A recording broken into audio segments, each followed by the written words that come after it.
কলকাতায় বসে Mughlai food festival enjoy করতে চান, তাও উইদিন বাজেটে? নমস্কার, আমি অরিজিতা। আপনাদের সকলকে স্বাগত জানাই আমার ইউটিউব চ্যানেল এলিক্সার অফ লাইফে। আজকে কথা বলবো রমদান স্পেশাল জাকারিয়া স্ট্রিট নিয়ে। তাহলে দেরি কিসের, শুরু করা যাক। হাজি নূর মোহাম্মদ জাকারিয়া, যিনি একজন কাচ্চি মোমিন সম্প্রদায়ের জনপ্রিয় ব্যবসায়ী ও প্রভাবশালী ব্যক্তিত্ব ছিলেন, তার নাম অনুসারেই জাকারিয়া স্ট্রিটের নামকরণ করা হয়েছে। এখনকার জাকারিয়া স্ট্রিট মানে এক ব্যস্ত পুরনো কলকাতা, যেখানে ঐতিহ্য, স্থাপত্য ও রসনার এক সুন্দর মেলবন্ধন ঘটেছে। ভ্যান, গাড়ি, লরি, বাইক, মালবোঝাই গাড়ি, পথচলতি মানুষের ভিড় ঠেলে এগিয়ে চললাম বিখ্যাত জাকারিয়া স্ট্রিট ফুড ট্রেলে।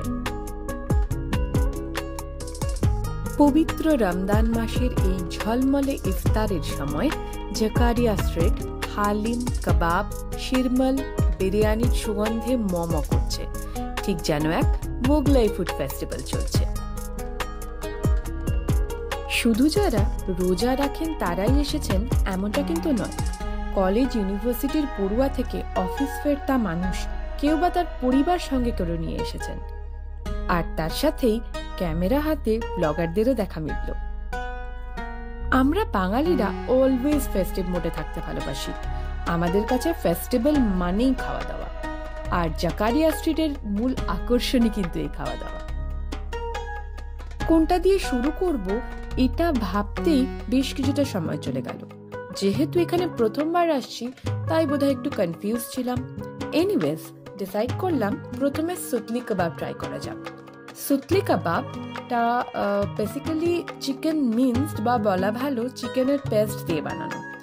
গলাওয়াটি কাবাবের সঙ্গে সিমিলার না হলেও প্রসেসটা কাছাকাছি। শিক কাবাব বানিয়ে একটা হোয়াইট সস সহযোগে পরিবেশিত হলো। বেশ টেস্টি কিন্তু। এটা কিন্তু এখানকার বিখ্যাত কাবাবগুলির মধ্যে অন্যতম। আপনারাও ট্রাই করতে পারেন, ভালো লাগবে। এবার এখানকার বিখ্যাত রেস্টুরেন্ট তাসকিনের উদ্দেশ্যে রওনা দিলাম, কিন্তু ওখানে প্রচন্ড লাইন, খাবারের জন্য ঢোকার সাহস করলাম না। দেখলাম অনেক বাখরখানি বিক্রি হচ্ছে। বাখরখানি বেসিক্যালি একটা ক্রিস্পি মিষ্টি প্যাটিস জাতীয়, মানে প্রপার প্যাটিস বলা যায় না। শোনা যায় মুঘল আমল থেকেই এটার প্রচলন, এবং পুরনো ঢাকাবাসীদের মধ্যে এটা নাকি খুব জনপ্রিয় একটা ব্রেকফাস্ট। কেউ ঢাকা থেকে দেখলে কমেন্ট সেকশনে অবশ্যই জানাবেন কিন্তু। এরপর একটা আশ্চর্য জিনিস দেখলাম, মানে আমি অন্তত জীবনে প্রথমবার দেখলাম। মানে বিশাল সাইজের একটা পরোটা বানানো হচ্ছে। এটা কে খায়, মানে অবাক লাগছে দেখে। আমি এটাও ভেবে রেখেছিলাম যদি এই গোটা পরোটাটা কেউ কিনে খান, আমি কিন্তু তার একটা ভিডিও বানাবো। বাট এই পরোটাটা, মানে যেটাকে শাহি পরাঠা বলা হচ্ছে, সেটা অ্যাকচুয়ালি কেটে কেটে বিক্রি হচ্ছে উইথ স্পেশাল হালুয়া, 50 টাকা প্রতি প্লেট হিসেবে। এত বড় সাইজের পরোটা, মানে শাহি পরাঠা এইভাবে মানে ভেজে তোলার প্রসেসটাই ভীষণ ইন্টারেস্টিং। কয়েক পা এগোতেই দেখলাম তন্দুর রেডি করা হচ্ছে, ওতে শিরমাল তৈরি করা হবে। শিরমাল শব্দটির আক্ষরিক অর্থ হলো দুধে ঘষা। প্লেস অফ অরিজিন বলতে মোটামুটি ইরান আর বাংলাদেশকেই কনসিডার করা যেতে পারে, কিন্তু মধ্যযুগে মুঘল সম্রাটরা এটিকে নর্দার্ন ইন্ডিয়ার দিকেও প্রচলন করেছিলেন। এখনো লখনৌ, হায়দ্রাবাদ, ঔরঙ্গাবাদে এটি খুবই জনপ্রিয়। শিরমাল স্বাদে হালকা মিষ্টি আর একটা খুব হালকা জাফরানের গন্ধ পাওয়া যায়। এটা হলো দিল্লি 6-এর শিরমাল ডিপার্টমেন্ট। আরো অনেক রকম ডিপ ফ্রাইড চিকেন আইটেমস বিক্রি হচ্ছিল, যেমন chicken pakora, roast, spring rolls. সেগুলোকে পেরিয়ে হাঁটা দিলাম মশালা ফিশ ফ্রাই খাওয়ার উদ্দেশ্যে। বিভিন্ন সাইজের মাছ কেটে মূলত আমরা এখানে রুই মাছটাই পেয়েছি। তাতে নাকি প্রায় 50 থেকে 55 রকমের মশলা মিক্স দিয়ে ম্যারিনেট করে রেখে তাকে দুবার ডিপ ফ্রাই করে গরম গরম সার্ভ করছে। আমাদের ইউজুয়াল কলকাতা ফিশ ফ্রাইয়ের মতো এটা কিন্তু একেবারেই নয়, বেশ স্পাইসি। আর মাছটাকে খুব কড়া করে ভাজছে। 400 টাকা করে কেজি বিক্রি হচ্ছিল, আপনি যেরকম খাবেন বা নিয়ে যাবেন। জায়গাটা বম্বে হোটেল আর ন্যাশনাল গেস্ট হাউসের গলিটায়। যারা খুব স্পাইসি ভালোবাসেন তাদের বেশ ভালো লাগবে। এপ্রিলের এই চাপা গরমে ঘামতে ঘামতে এক দারুণ শরবতের হদিশ পেলাম, মোহাব্বতের শরবত। সত্যি এই শরবতের মহব্বতে পড়ে গেছি একদম। স্বাদে গন্ধে অতুলনীয়। ঠিক টাস্কিন রেস্টুরেন্টের অপোজিটে এটা বিক্রি হচ্ছিল। এটা কিন্তু একেবারেই মিস করবেন না, মানে কোনো মতেই না। রোজ সিরাপ, দুধ, বরফ আর তরমুজের একটা beautiful combination, perfect and on ten. Zakaria স্ট্রিটে এসে না খেয়ে ফিরে যাব এরকম তো হয় না, তাই দিল্লি 6-এ লাইন দিয়ে ফেললাম।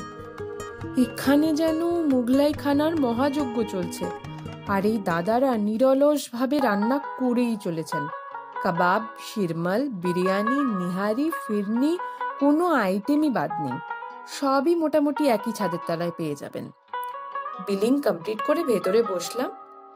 আমরা শিরমাল, চিকেন আফগানি, চিকেন চাঙ্গেজি আর মাটন নিহারি নিয়েছিলাম। চিকেন চাঙ্গেজিটা খেতে বেশ অন্যরকম লাগলো। এই চিকেন চাঙ্গেজির সাথে চাঙ্গিজ খানের কোনো রিলেশন আছে কিনা আমার কিন্তু জানা নেই। আপনারা কেউ জানলে কিন্তু জানাবেন প্লিজ, বাট নামটা কিন্তু খুব ইন্টারেস্টিং, কি বলেন?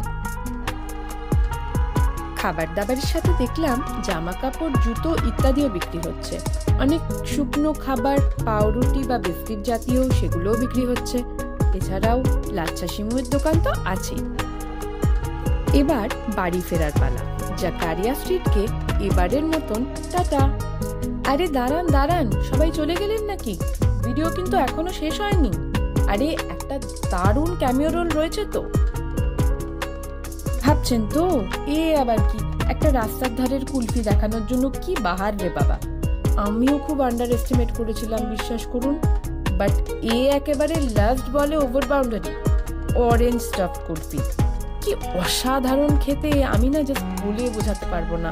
কুলফির মধ্যে অরেঞ্জ জেস্টের যে একটা সাটেল অ্যারোমা এরকম ম্যাজিক তৈরি করতে পারে, তাও বা 40 টাকায়, আমি জাস্ট ভাবতে পারছি না।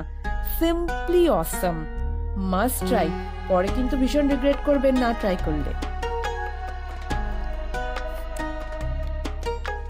পর্বটি এখানেই শেষ। খুব শিগগির আবার দেখা হবে নতুন এক পর্বে।